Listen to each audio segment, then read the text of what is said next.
One of the things I appreciate about Church Project and your leadership in that is, I think often when we talk about church polity and ecclesiology and these issues around the church, it's almost a throw the baby out with the bathwater conversation. Yeah, you're it's right. My style is the right style, or because I was raised in a church that had a big Sunday morning service, we're not going to do that, or whatever. So it's throwing out these things we don't like or grew up, hating or whatever.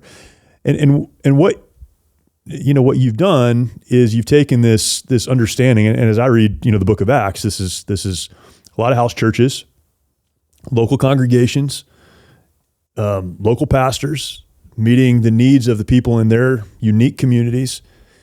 But there was church oversight over those church houses. Absolutely. Or house churches. So it's not just, hey, go out and do your thing. There's no accountability. That's not how the church was established. No, it wasn't. You look at even the church council, and I think it's Acts 15, where conversations about how should we function and how should we be set up and all the structure of that. I've heard that upwards of 100,000 Christians lived in Jerusalem at the time of all this happening. Likely. Well, they were organized into house churches, but there was, I don't like the word hierarchy, but there was leadership, oversight that helped them to do what they're doing. And you have, I think, uniquely encapsulated that, which to me is fascinating, one, because it's so simple and it makes so much sense. Yeah. But also it's so unique. There aren't a lot of people doing it. Yeah. Well, Paul would go into a town. He stayed at Ephesus 3.5 years. Colossae, I think it was, about 2 years. Everywhere else, he was there for a short amount of time. Right. Other than being in the desert for at least 3.5 years, maybe more, after he got saved. I mean, he got saved, and then God put him in a desert to train him. Right. I mean, this guy came out of the desert like on bold. Yeah.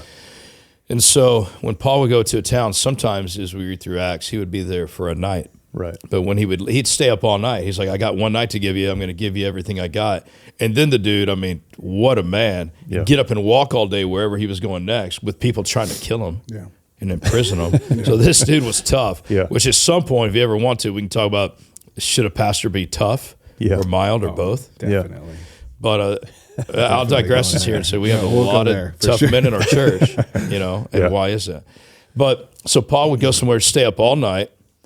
And then through meeting with people all night, it's for however he discerned it, by the leading of the Spirit or just our logic of looking at people, he'd be like, you and y'all are going to be the two elders of this church. He would plant the gospel, and then he would plant the church, because for the gospel to take root in a city, it needs a church. Mm-hmm. That's how the gospel spreads. It's not just isolated, independent, autonomous believers. It's connected here. I mean, we cannot follow Jesus.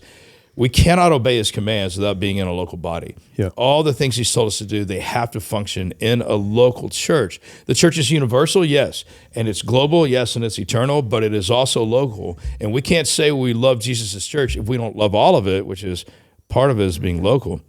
So Paul would say, you two are the elders. And they would be the elders or overseers of this house church. And then the house church would multiply, because they were following Jesus, evangelizing, loving each other.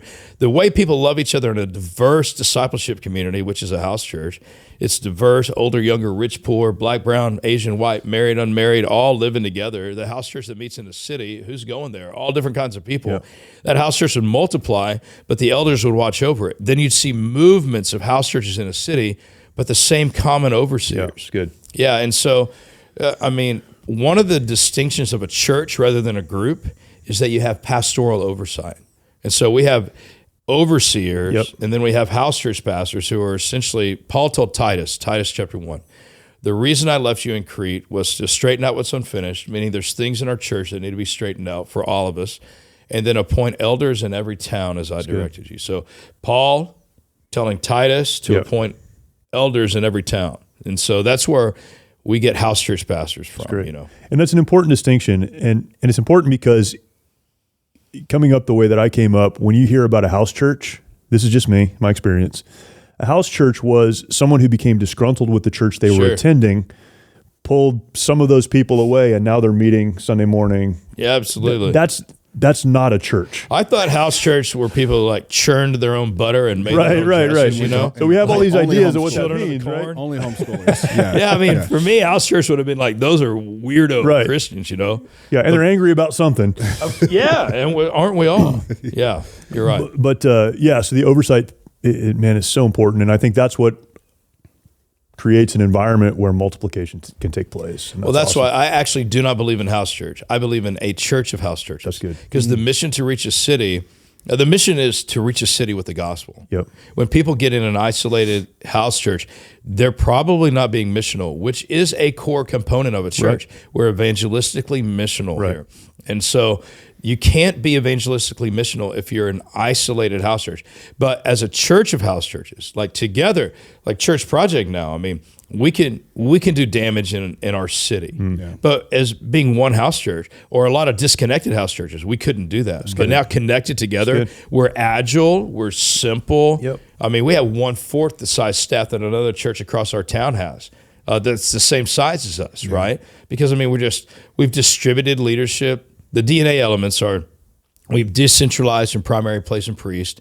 We've distributed pastoral leadership, and we're diverse discipleship communities. Those three elements, that I've read about them a lot. That's what I talk about. They're present in every New Testament church, but they're not present in most American churches. They're just not. Yeah. Let's. I want to talk about the tough men and the bold. So of course you do. I do. I really do. So I'll use That's why I thought I came. That's right. That's right. Here we go. So I'll use this to try to transition to it. Though, how old were you, Jason, when you started Church Project? I'm 51 now. I started 15 years ago, so I just turned 36. Okay, 36. I have to assume that you had guys that were like, "What are you doing?" Like.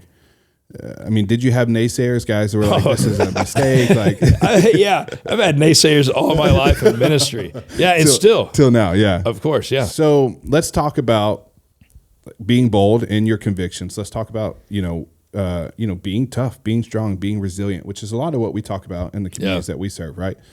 How do you do that from a perspective of a Christian, and why even can we make the point that you should be bold, strong, tough, resilient as a Christian? Yeah. Well, I mean, that's a great question. I mean, these are the things I talk about with my own sons. You know? And I think everything starts from conviction. I mean, Jesus always gets back to our heart. And so, I mean, this will go back to me on a sideline in high school and guys, making fun of you for not sleeping around. And I'm like, so I can cave in, or I live by conviction. Yeah. And I think everything just starts with living by conviction. So when I tell pastors, we have hundreds and hundreds of pastors a year come to our space here, and then we go to other places. I mean, I just got back from Turkey last week, Cuba 2 weeks before that, Orlando the week in between there, Tajikistan last year, London. I mean, we're all over, and we have a lot of people coming here, and I tell them, look, you can't do this until you become convinced and convicted about it. Once I'm convinced and convicted about something, I'm not going to not do it. Yeah. I'll die going after it.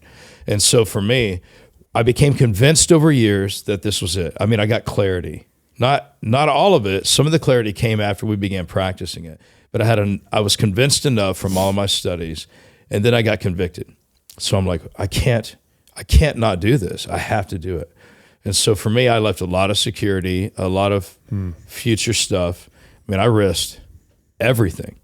I floated this thing on my credit card for 2 years. Yeah. Dave Ramsey doesn't recommend. No, I don't either. I don't either. If you can do it another way, do it. That's right. But you were so convinced, so convicted that I had a lot of conviction. And then I had a lot of opposition to test that conviction.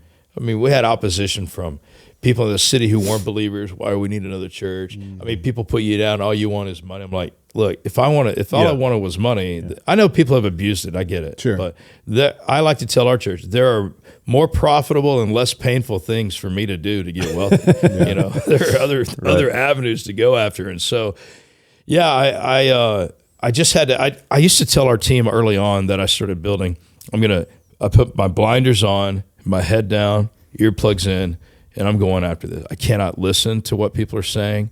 I can't let it get to me. And that's just how I had to live. So I just, every day, nobody was coming. Nobody believed in it. People would try it and not like it. And then they'd say, I like to say this, in order to justify, people will vilify. Like in order to justify people going, I don't like this, rather than saying, hey, I don't want to live in a diverse discipleship community. Yeah. They're going to go, wrong. They're going to go, oh, you shouldn't do that or you're wrong. Yeah, that's wrong. And so in order to justify their disbelief or dislike of it, they'll vilify you. So yeah, man, we've had tons of vilification, tons of rejection. I mean, I get rejected more than anybody I know. Yeah. All the time. Yeah. But I have to train myself to not get hard and bitter, but also to keep going. And that comes from conviction.